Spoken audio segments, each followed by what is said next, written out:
ராமகிருஷ்ண மடம் தர்ம வைத்தியசாலை 1970ஆம் ஆண்டு முதல் இந்த பக்கத்தில் உள்ள ஏறக்குறைய 40-50 கிராமங்களுக்கு வேண்டுகின்ற மருத்துவ தேவைகளை ஏழை மக்களுக்காக செய்து வருகிறது.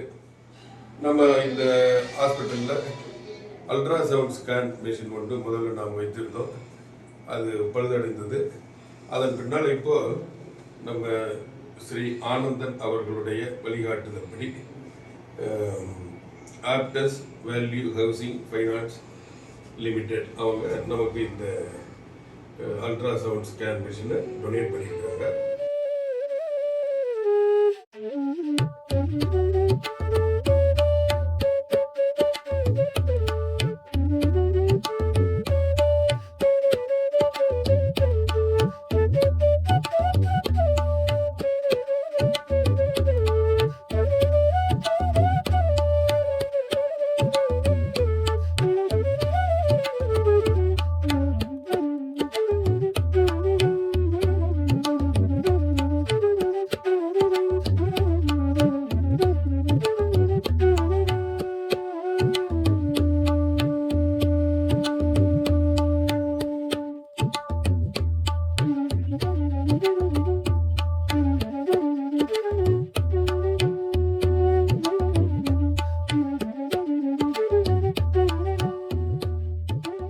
நாற்றம்பள்ளி ராமகிருஷ்ண மடம் தர்ம மருத்துவமனை 1970ஆவது வருடத்திலிருந்து நடந்து வருகிறது. நம்ம சுற்றியுள்ள 40-50 கிராமங்களுக்கு உள்ள ஏழைகளுக்கு நாம வைத்தியம் செய்து கொண்டிருக்கோம். அந்த வகையில நம்ம மருத்துவமனைக்கு வேண்டிய இந்த மின்சாரத்திற்காக சோலார் சூரிய வெப்பத்தினால மின்சாரம் தயாரிக்கிற அந்த சிஸ்டம் இப்போ நம்ம ஏற்பாடு பண்ணியிருக்கிறாங்க. இதற்கு நமக்கு உதவியாக இருந்து மொத்தமான பொருள் உதவியை கொடுத்தது நம்ம Aptus value housing finance limited India limited. அவங்க இதுக்கான மொத்த செலவு ஏறக்குறைய ஒரு 11 லட்சம் ரூபாய் இருக்கிறதெல்லாம் உள்ள இருக்கிற இன்வெர்டர் பேட்டரி எல்லாம் சேர்த்து. இதன் மூலம் நாம ஏறக்குறைய 3 நாளைக்கு கரண்டே இல்லைனாலும் நம்ம மருத்துவமனையை முழுக்க இயங்க முடியும்.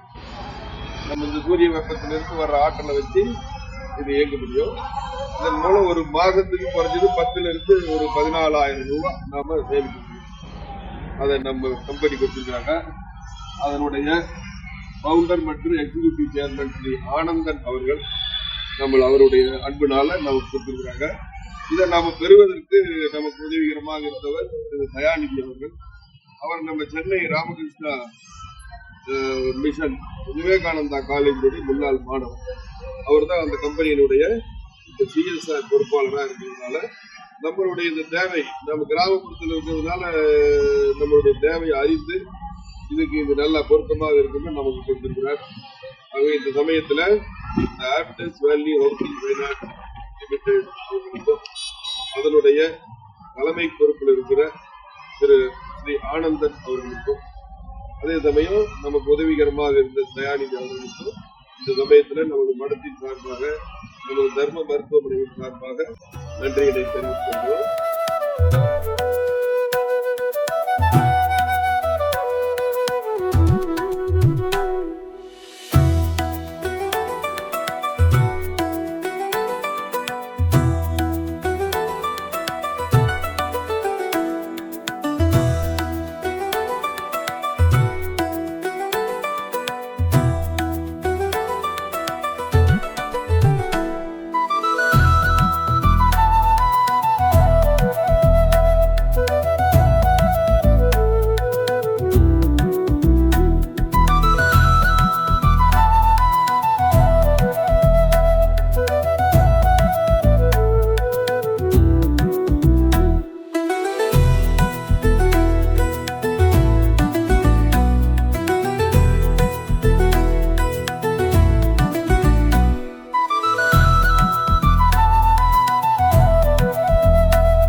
ஜெய் ஸ்ரீ ராமகிருஷ்ணா. திருமூவரை வணங்கி அன்பு நிறைந்த இயற்கையில் சூழ்ந்த அருட்பெரும் ஜோதி ஸ்ரீ ராமகிருஷ்ணரின் ஆசி பெற்ற இத்திருத்தலத்தில் மருத்துவ சேவையால் மக்களின் துயர் துடைக்கும் நம் கிராமப்புற இலவச மருந்தகத்தின் மேம்பாட்டு விழாவிற்கு வருகை தந்திருக்கும் அனைவருக்கும் முதலில் என் வணக்கத்தை தெரிவித்துக் கொள்கிறேன். தன்னலம் கருதாத பிறருக்கு செய்யும் சேவையே இறைவனுக்கு செய்யும் சிறந்த வழிபாடு என்ற உயர நோக்கத்தில் விளங்கும் இத்திருமணத்தின் தலைவர் தவத்திரு சுவாமிஜி அவர்களின் பாதம் பணிந்து இவ்விழாவிற்கு அன்புடன் வரவேற்கின்றேன்.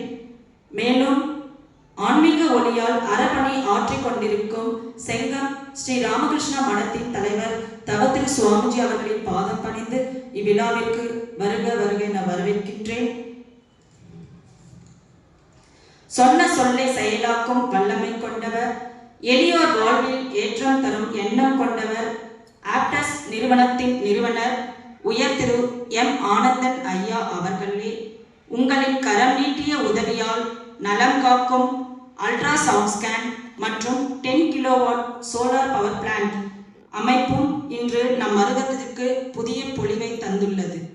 தங்களின் இந்த ஈகை குணத்தை இதயபூர்வமாக வரவேற்று மற்றும் எங்களது நெஞ்சார்ந்த நன்றிகளை தெரிவித்துக் கொள்கிறோம். இன்று நம்முடைய வருகை தந்துள்ள அந்நிறுவனத்தின் சிஎஸ்ஆர் பிரிவின் சீனியர் மேனேஜர் திரு பி தயாநிதி ஐயா அவர்களையும் இவ்விழாவிற்கு வருக வருக என அன்புடன் வரவேற்கின்றோம். மேலும் எதிர்கால தூண்களாக விளங்கும் என் அன்பு மாணவ செல்வங்களையும் இவ்விழாவிற்கு வரவேற்கின்றேன். புத்தகத்தை தாண்டி வாழ்க்கை பாடம் சொல்லித் தரும் என் ஆசிரியர் பெருமக்களையும் மற்றும் இம்மடத்தின் பணியாளர்களையும் இவ்விழாவிற்கு வருக வருக என வரவேற்கின்றேன். மருத்துவ சேவை என்பது மகத்தான மக்கள் பணி. அதில் கைகோர்த்த நல்லுள்ளங்களை வாழ்த்தி வணங்குகின்றோம். வாருங்கள், ஒன்றிணைந்து நல்வாழ்வை உறுதி செய்வோம். மீண்டும் ஒருமுறை அனைவரையும் இவ்விழாவிற்கு வருக வருக என வரவேற்கின்றேன். நன்றி. இனிய காலை வணக்கம். இந்த நல்ல விழாவிற்கு வந்திருக்கின்ற செங்கம் ஸ்ரீ ராமகிருஷ்ண மடத்தின் தலைவர் சுவாமிஜி அவர்களுக்கு எனது அன்பான நமஸ்காரங்கள். ஆப்டஸ் வேலி ஹவுசிங் ஃபைனான்ஸ் இந்தியா லிமிடெட் சென்னையிலிருந்து வந்திருக்கின்ற அன்பு சகோதரர் திரு தயாநிதி அவர்களுக்கும் அன்பு நமஸ்காரங்கள். நமது ஆசிரியர் பெருமக்களுக்கும் மற்ற பணியாளர்களுக்கும் நமது அன்பு குழந்தை செல்வங்களுக்கும் அன்பான காலை வணக்கம். நம்ம மடம் இந்த நாற்றப்பள்ளியில் 1906ஆம் ஆண்டு ஆரம்பிச்சது. இப்போ அதுல இருந்து பல்வேறு பணிகள் எல்லாம் செஞ்சுட்டு வந்தாங்க. சின்ன சின்னதான மருந்துகள் எல்லாம் வச்சு கொடுத்துக்கிட்டு இருந்தாங்க. 1970ஆம் ஆண்டு முதல் முழுமையான மருத்துவமனை மாதிரி தொடங்கி நடத்தினாங்க. 1900 இன்னைக்கு எத்தனை வருஷத்துக்கு முன்னாடி? வெரி குட், 55 வருஷத்துக்கு முன்னாடி. அதுக்கப்புறமா இந்த இப்ப இருக்கிற கட்டடம் வந்து 1984ஆம் ஆண்டு கட்டப்பட்டது. அதுக்கு முன்னாடி சும்மா மருந்தெல்லாம் வச்சிருப்பாங்க. யார் வர்றாங்களோ டாக்டர் ஒருத்தர் வந்து மருந்து கொடுத்துட்டு இருப்பார். அதுக்கப்புறம் இந்த பகுதியிலே இதுதான் பெரிய மருத்துவமனை. எக்ஸ்ரே இருக்கும், இசிஜி இருக்கும், அப்புறம் ரத்த பரிசோதனை இருக்கும். இதெல்லாம் இருந்து இருக்கிற ஒரே மருத்துவமனை இது இருக்குது. நம்ம நாற்றம்பள்ளி சுற்றி இருக்கிற ஒரு 40லிருந்து 50 கிராமங்கள் சின்ன சின்னதாக இருக்கு. நீங்கள்லாம் அங்கிருந்து தான் வர்றீங்க. அங்கெல்லாம் பார்த்தீங்கன்னா இங்கே தான் நேராக வருவாங்க. இப்போ உங்களுக்குலாம் தெரியும், நம்ம சாப்பிட்ற சாப்பாடு எவ்வளோ முக்கியமோ அந்த மாதிரி இப்போ எல்லாருக்கும் நோய் வந்ததுன்னா முக்கியமானது மருத்துவம். வேற துணிமணி இல்லாமல் இருக்கலாம், இல்லாமல் கொஞ்சம் கிழிச்சு கூட போட்டுருக்கலாம், அல்லது வீடு கொஞ்சம் வசதி இல்லைனாலும் பரவாயில்ல. உடம்பு சரியில்லாமல் யாராவது 2 நாள் 3 நாள் தொடர்ந்து இருக்க முடியாது. அதனால இந்த மருத்துவ பணியை சுவாமி விவேகானந்தர் ஒரு தெய்வ பணி. நம்ம தர்ம மருத்துவமனை இவ்வளவு காலமாக நீ அப்புறம் இவ்வளவு காலமாக இயங்கிட்டு இருக்கு. இப்போ நாம என்ன செய்யணும்னா, நம்ம வர்றவங்கள முதல்ல டாக்டர் பார்ப்பாங்க. டாக்டர் ஃபீஸ்ன்னு வெளியில் போடுவாங்க இல்லையா, எவ்வளோ இருக்கும்? குறைஞ்சது 200, 300 டாக்டர் கொடுத்துருக்கும். அது நம்ம அவங்ககிட்ட வாங்குறது. அதுக்கப்புறம் மருந்து எழுதுவாங்க இல்லையா, அந்த மருந்துல வெளியில வந்து 100 ரூபா அப்படின்னா நம்மளதுல 50 ரூபா. ஆகவே வெளியில போய் நம்ம யாராவது ஒருத்தர் ஒரு ஃபீவர் வந்துருச்சுன்னு போனோம்னா 500 ரூபா செலவாகுதுன்னு வச்சுக்கோ. நம்ம ஆஸ்பத்திரியில் வந்து 100 ரூபாய்க்கு செலவு. இப்படி நம்ம ஏழைகளுக்கு செய்யறோம். ஒரு நாளைக்கு நம்ம குறைஞ்சபட்சம் 200 பேர் வர்றாங்க. எவ்வளவு பேரு? நம்ம மருத்துவம் ரொம்ப குறைஞ்சது பட்சம் ஆவரேஜா 200 பேருக்கும் டாக்டர் ஃபீஸ் நம்ம வாங்குறது இல்ல. ஒரு ஆளுக்கு 200 ரூபான்னா எவ்வளவு ஆச்சு? 200 into 200 40,000. கரெக்ட். 40,000 ரூபாய் ஒரு நாளைக்கு நாம சேவை பண்றோம். ஒரு மாசத்துக்கு எத்தனை நாள்? நம்ம வேலை நாள் வந்து 25 நாள். 25 into 40,000 எவ்வளவு? 10 லட்சம். மாசம் எவ்வளவு? 10 லட்சம் ரூபாய் நாம யாருக்கு சேவை பண்றோம்? மக்களுக்கு. ஒரு மாசம் 10 லட்சம் ரூபாய் அவங்களுக்கு மிச்சம் பண்ணி கொடுக்கணும். சரியா? அப்போ ஒரு மாசம் 10 லட்சம்னா ஒரு வருஷத்துக்கு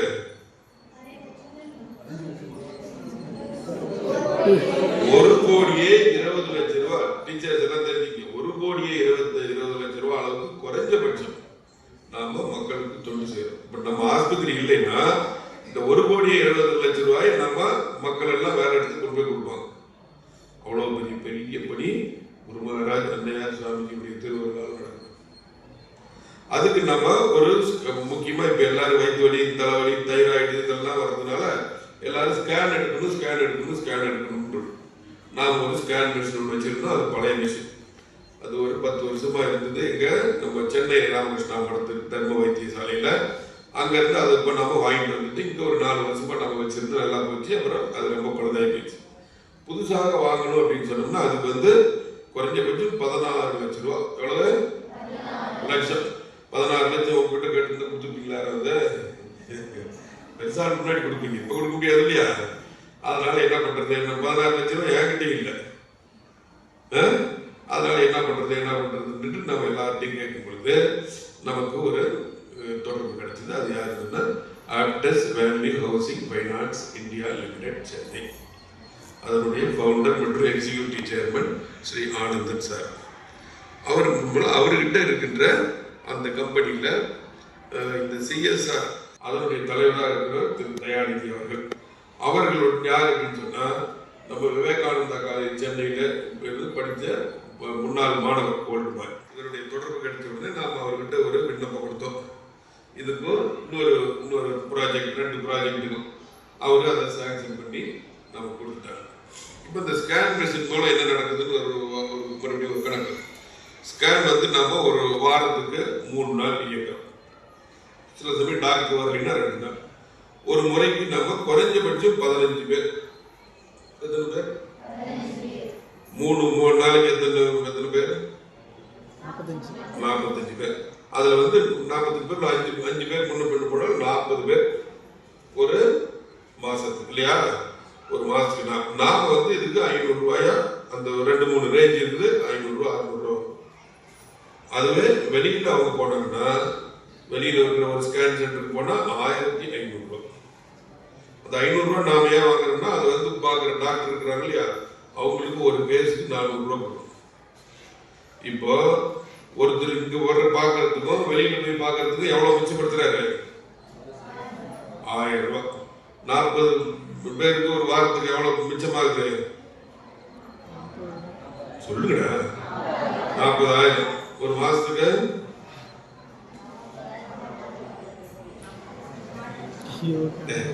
ஒரு வாரத்துக்கு 40,000. 4 வாரத்துக்கு எவ்வளவு?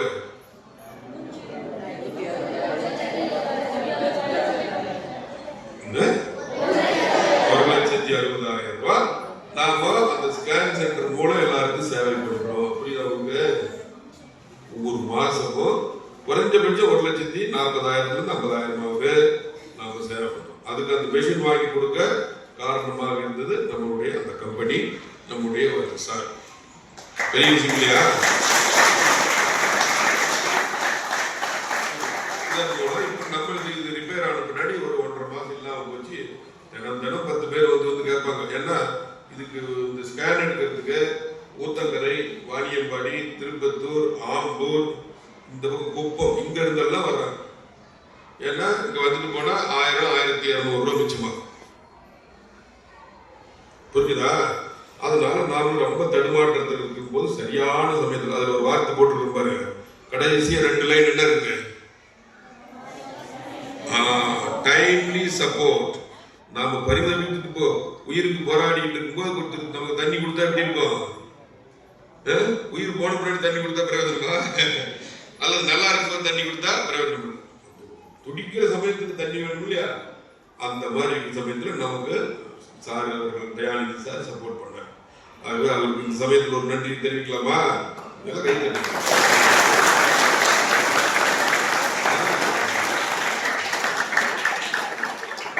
அதற்கப்புறமா அதே நம்ம இந்த ஹாஸ்பிட்டல் தர்ம வைத்தியசாலைக்கு மேல சோலார் போட்டிருக்கிறோம் புதுசா. நம்ம டிஸ்பென்சரிக்கு மட்டும் ஒவ்வொரு மாசமும் ஒரு 2 மாசத்துக்கு ஒரு தடவை பில் வரும்ல. உங்க வீட்டுக்குலாம் வருது இல்ல? உங்க வீட்டுக்கு எவ்வளவு வருதுன்னு தெரியுமா? இருக்காது எவ்வளவு? 1000 ரூபாய் 1500 வருது இல்ல? நமக்கு அந்த ஆஸ்பத்திரிக்கு 24,26,000 ரூபாய் ஒவ்வொரு மாசம். எவ்வளவு? இப்ப இந்த 10 kV 10 கிலோவாட் சோலார் போட்டாச்சு. இதுல நம்ம இந்த அண்ணா தான் மேற்பார்வையில் நம்ம போட்டோம். அதனால அதை ஒழுங்கா பராமரிக்கிற பொறுப்பாக எல்லாம் ராத்திரி பகலா பாடுபடுறோம். நம்ம பிரகதீஸ்வரன் நாங்கள் உங்களுக்குலாம் தெரிஞ்சவர், நம்ம விடுதியிலேயே படித்தவர், எல்லா வேலையும் பார்ப்பார் இல்லையா? அவர் தான் இப்போ அதனுடைய மேற்பார்வையில் ராத்திரி பகலா அதை பார்த்துக்கிறாரு. இப்போ என்ன ஆச்சுன்னா ஒரு நாளைக்கு 50-60 யூனிட் நாம அதை ப்ரொடியூஸ் பண்றோம். நம்ம ஒரு யூனிட் ஆவரேஜா பார்க்கும் பொழுது 8 ரூபா அப்படின்னு வருது. இன்னும் 10 ரூபா 12 ரூபா வரும். சில இதுல போய் 8 ரூபா போட்டாங்க. 50 யூனிட் 50 யூனிட்டுக்கு 8 ரூபான்னா எவ்வளவு ஆகுது? 400 ரூபா. ஒரு நாளைக்கு எவ்வளவு? 400 ரூபா. இப்ப 30 நாளைக்கு எவ்வளவு? ஒரு சைக்கிள் விட்டுற நீங்க 400 × 30 3 400 எவ்வளவு? 12,000. ஒரு மாசத்துக்கு எவ்வளவு நமக்கு இப்போ அந்த சோலார் எனர்ஜி மூலம் கிடைக்குது? 12,000 ரூபாய். நம்ம 2 மாசத்துக்கு ஒரு தடவை கட்டும்போது 24,000 ரூபாய் நமக்கு மிச்சம். 12,000 ஒரு மாசத்துக்கு ஒரு வருஷத்துக்கு எவ்வளவு? 12 எவ்வளவு? ஒரு ஆளுக்கு 1,44,000 ரூபாய். ஒரு வருஷத்துக்கு நமக்கு கரண்ட் மூலம் இப்ப மிச்சமாகிற பணம் எவ்வளவு? இல்லைன்னா அந்த 1,40,000 ரூபாய் நம்ம கட்டி ஆகணும். இப்ப நம்ம இப்ப போட்டிருக்கிறது அந்த ஸ்கேன் மிஷினுடைய வேலை சொன்னேன். இதனுடைய வேலை 11 லட்சம் ஏற்படும். இப்ப நம்ம 10 வருஷத்துக்குள்ள அதை நாம போட்ட பணம் எல்லாம் நமக்கு மீதியாகும். 10 வருஷம் முன்னாடி மீடியா நான் சொல்றேன் ரொம்ப கம்மியான கணக்கு. ஒரு மாசத்துக்கு எப்படியும் 18,000 - 20,000 ரூபாய் நமக்கு மிச்சமாகும். இப்படி இருக்கும் பொழுது இந்த சோலார் பவர் நாம பண்றது 2 விதத்துக்கு. ஒண்ணு நமக்கு பணம் குறையுங்கிறது ஒண்ணு. ரெண்டாவது இயற்கையாக நமக்கு கிடைக்கிற சக்தியை நாம பயன்படுத்த பழகும். இது இந்த 2 ப்ராஜெக்டையும் நம்ம actors value housing finance India limited நமக்கு கொடுத்துருக்காங்க. சரிதானே? அவங்களுக்கு நன்றி தெரிவிக்கிறதுக்காக இந்த ஒரு கூட்டம்.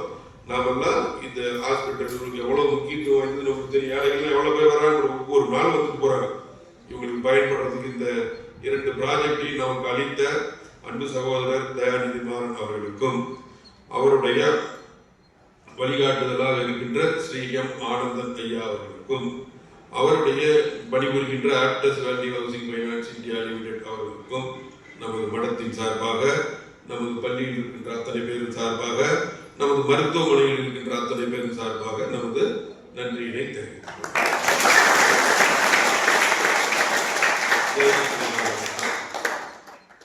ஓம் நம ஸ்ரீ யதிராஜாய விவேகானந்த சூராய சத்சித் சுகத் ஸ்வரூபாய சுவாமினே தாபஹாரினே. எல்லோருக்கும் என்னுடைய காலை வணக்கம். சத்தம் இல்லாம யாரு? ஸ்ரீ எம் ஆனந்தன் அவருடைய சிஎஸ்ஆர் மேனேஜர் தயாநிதி. சத்தம் இல்லாம என்ன பண்றீங்க பாருங்க, எப்படி இருக்காரு அவர் பாருங்க. எவ்வளவு இது உங்களுக்கு 24 லட்சம் இல்லையா? எங்களுக்கு எவ்வளவு தெரியுமா? 53 லட்சம். 2 பஸ் வாங்கி கொடுத்தாங்க.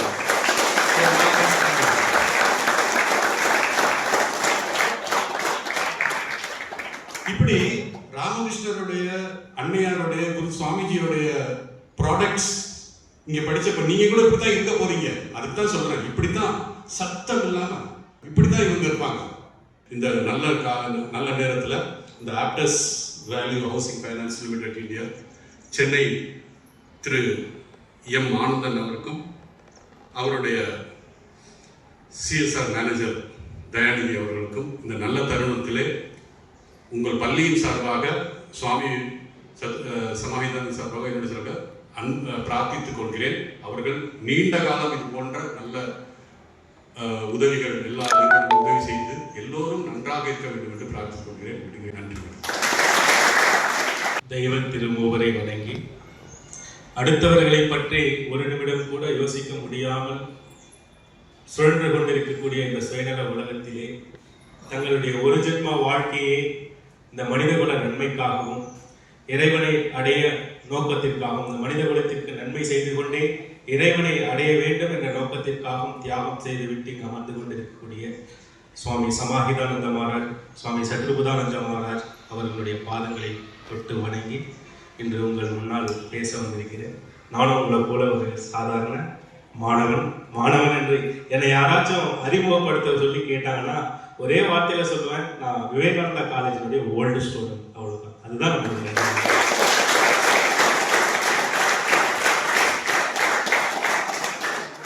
நீங்கள் மாணவர்களாக இருக்கிறதுனால இந்த விஷயங்களை உங்களிடம் பகிர்ந்து கொள்ள மகாராஜ் பேசும்போது சொன்னார், நாங்கள் நிறைய இங்கெல்லாம் பேசுறோம், ஸ்ரத்தா, நிஷ்டி, ஆச்சாரம், அனுஷ்டானம் இதெல்லாம் வந்து சொல்லும்போது இதெல்லாம் புரியாத மாதிரி நம்மளும் இங்கே உட்கார்ந்துட்டு இருப்போம். அதெல்லாம் கண்டிப்பா ஏதோ ஒரு இடத்துல விதைகள் விதைத்து கொண்டே இருப்போம்.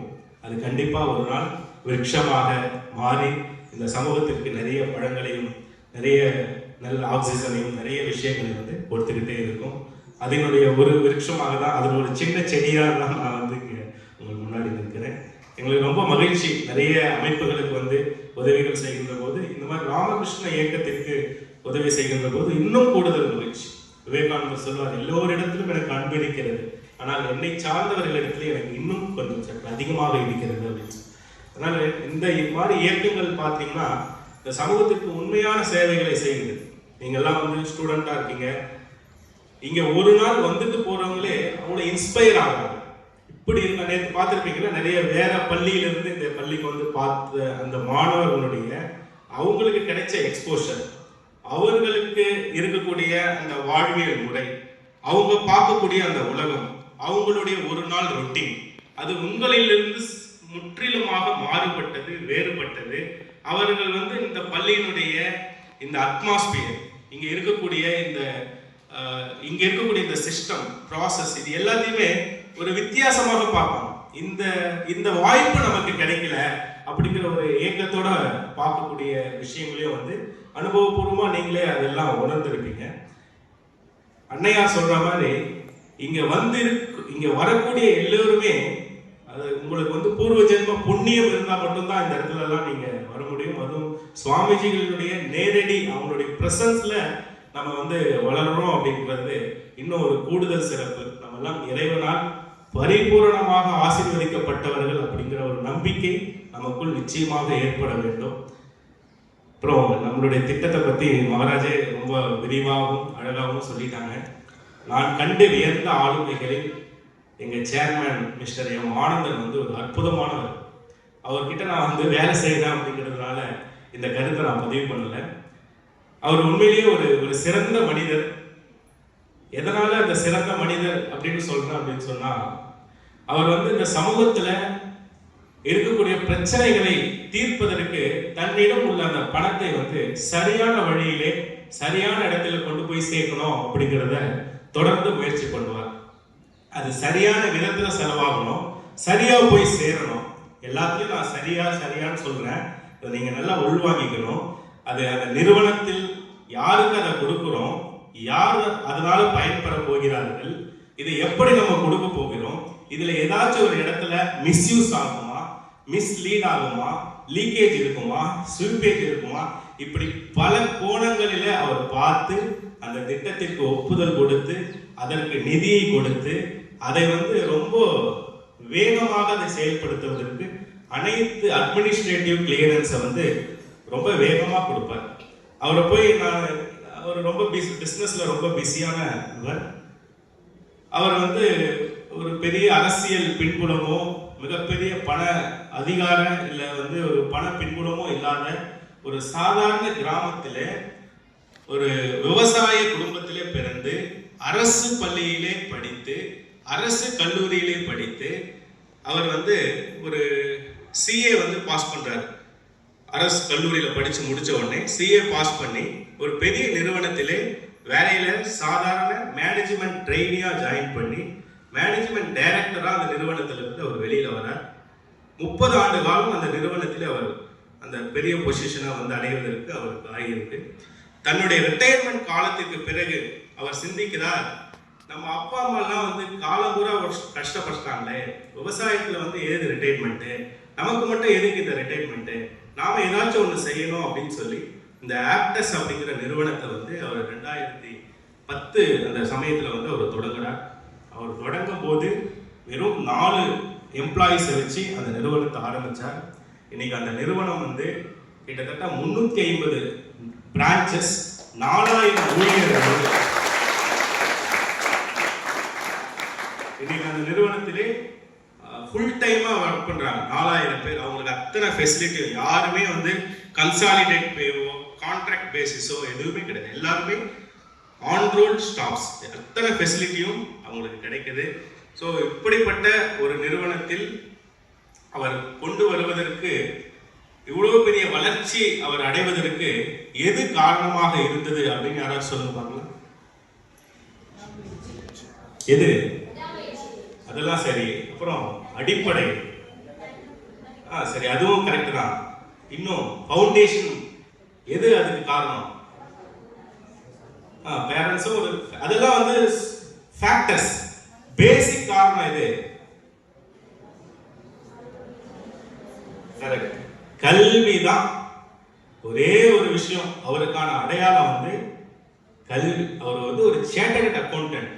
அவர் வந்து கஷ்டப்பட்டு படிச்சு அந்த எக்ஸாம்ல பாஸ் பண்ணதுனால தான் அவர் தன்னுடைய குடும்ப வறுமையை மட்டும் போக்கிக் கொள்ளாமல் இன்றைக்கு 4000 குடும்பத்தினுடைய வறுமையை என்ன பண்ணுறாரு, போக்கக்கூடிய ஒரு இடத்துக்கு வந்து அவர் உயர்ந்திருக்கிறார். இந்த சமூகத்துல எங்கெல்லாம் தேவைகள் இருக்கிறதோ அங்கெல்லாம் வந்து அவரால் முடிந்த அளவுக்கு என்ன பண்றாரு, சேவை பண்றாரு. ஸோ அதுக்கு எல்லாத்துக்கும் என்ன காரணமா இருக்கு? கல்வி தான் காரணமா இருக்கு. ஸோ நம்ம எல்லாரும் என்ன பண்ணணும், நல்லா படிச்சு இந்த மாதிரி ஒரு சூழ்நிலையில படிச்சுட்டு வந்திருக்கிறோம். இன்றைக்கு இருக்கக்கூடிய பிரச்சனைகள் வந்து நாட்டில் ஏராளமா இருக்கு. அதெல்லாம் எப்படி தீர்க்க போறோம் அப்படின்னு யோசிக்கிற போது இந்த மாதிரி நல்ல நிறுவனங்களில் படித்து வரக்கூடிய மாணவர்கள் வந்து பெரிய பெரிய பதவிகளிலே நல்ல இடங்களிலே போய் அமர்ந்தால் இந்த பிரச்சனைகள் எல்லாம் சரியாக அதற்கு ஒரு தீர்வு கிடைக்கும். இந்த கஷ்டப்படுகின்றவர்களுக்கு வந்து நம்மளால் முடிந்த உதவிகளை நம்மால் செய்வதற்கு வந்து ஒரு பெரிய வாய்ப்பாக இருக்கும். இந்த திட்டம் வந்து ரொம்ப ஆச்சரியமான திட்டம், நீங்கெல்லாம் நம்பவே மாட்டீங்க. அன்னையார் ஜெயந்திக்கு நான் முன்னாடி இங்கே வரும்போது அப்போதான் வந்து ஒரு ஒரு ஒரு 6 மாசத்துக்கு முன்னாடி சுவாமிக்கு ஃபோன் பண்ணேன். மகாராஜ் எப்படி இருக்கீங்க, சமாதிதானந்த மகாராஜ்க்கு ஃபோன் பண்ணி எப்படி இருக்கீங்க, ஏதாச்சும் தேவைகள் இருக்கான்னு. எனக்கு எந்த தேவையும் இல்லை அப்படின்னு சொல்லி மகாராஜ் சொன்னாங்க. ரொம்ப ஆச்சரியமா இருந்தது. பொதுவாகவே வந்து ஏதாச்சும் ஒரு விஷயத்த வாங்கிக்கணும்னு சொல்லி முயற்சி பண்ணக்கூடிய இந்த நேர காலத்துல எனக்கு இப்போ இருக்கக்கூடிய விஷயங்களை வச்சு என்னால் மேனேஜ் பண்ண முடியும், இப்போதைக்கு எனக்கு எந்த தேவையும் இல்லை, வேற இடத்துல வேணா நான் சொல்றேன் அப்படின்னு சொல்லி சொன்னார். அதன் பிறகு ஒரு மறுபடியும் வந்து ஒரு 4 மாசத்துக்கு பிறகு மறுபடியும் ஒரு முறை ஃபோன் பண்றேன். நான் ஃபோன் பண்ண அன்னைக்கு அந்த மிஷன் வந்து ரிப்பேர் ஆயிடுது.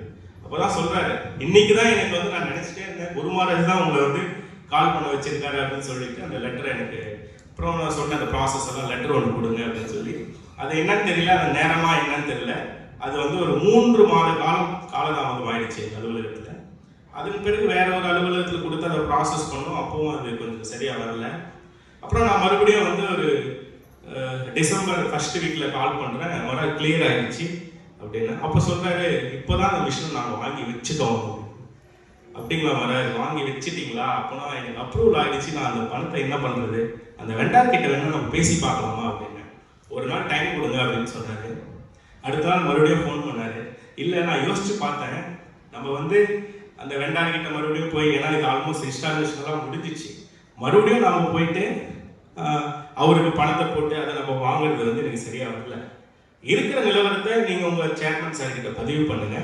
அவர் விருப்பப்பட்டா குருமராஜ் அருள் இருந்தா நமக்கு அந்த பணத்தை அவர் கொடுக்கட்டும், அப்படி இல்லைனாலும் பரவாயில்ல அப்படின்னு சொன்னார். இதே விஷயத்த அவர் சொன்ன அதே பாணியில எங்க சேர்மன் கிட்ட போயிட்டு நான் சொல்றேன். அவர் வந்து ரொம்ப ஆச்சரியமா பார்க்குறாரு, இந்த உலகத்துல இப்படியும் நபர்கள் இருக்கிறாங்களா, இம்மிடியட்டா அந்த பணத்தை அவங்களுக்கு டிரான்ஸ்ஃபர் பண்ணுங்கன்னு சொன்னாரு. ஒரே நாள்ல கரெக்டா அன்னையார் ஜெயந்தி அன்னைக்கு அந்த ஃபண்ட் வந்து நம்மளுடைய அக்கௌண்ட்ல வந்து கிரெடிட். எதுக்கு சொல்றேன் அப்படின்னு சொன்னா, இது வந்து ஒரு சாதாரண நிகழ்வாக இருந்தால் கூட அந்த உண்மை, எங்க சேர்மனை வந்து எது கன்வின்ஸ் பண்ண வச்சிருந்த இந்த இடத்துல அந்த உண்மை, அந்த நேர்மை. குருமராஜ் சொல்றாரு, உண்மை பேசுவதுதான் அந்த கலியுகத்துல என்ன சொல்றாரு, தவம். உண்மை பேசுவதே இந்த கலியுகத்தினுடைய தவம். நீங்க தனியாக தவம் பண்ண தேவையில்லை, இந்த வாக்கும் செயலும் ஒன்னா இருக்கும். நான் ஏன் வந்து எங்க சேர்மனை வந்து நான் கண்ட வியந்த ஆளுமைகளில் அவர் முக்கியமானவர், அற்புதமானவர்னு சொல்றேன்னா, பொது வாழ்வுல ஒரு நேர்மை, தனி வாழ்வுல ஒரு தூய்மை, வார்த்தையில ஒரு வாய்மை. வாழ்க்கைக்கும் வார்த்தைக்கும் வித்தியாசமே இல்லை. என்ன சொல்றாரோ அதுதான் செய்வார். அப்படிப்பட்ட ஒரு அற்புத மனிதர், எளிய குடும்பத்திலிருந்து வந்தவர். அதனால சமூகத்துக்கு தொடர்ந்து உதவி பண்றார். எனக்கு இது அவரோடு சேர்ந்து பயணிக்கக்கூடிய ஒரு வாய்ப்பு கிடைச்சது. தொடர்ந்து நல்ல விஷயங்களை செய்வோம். வாய்ப்புக்கு நன்றி கூறி அவர்களுக்கு நன்றி.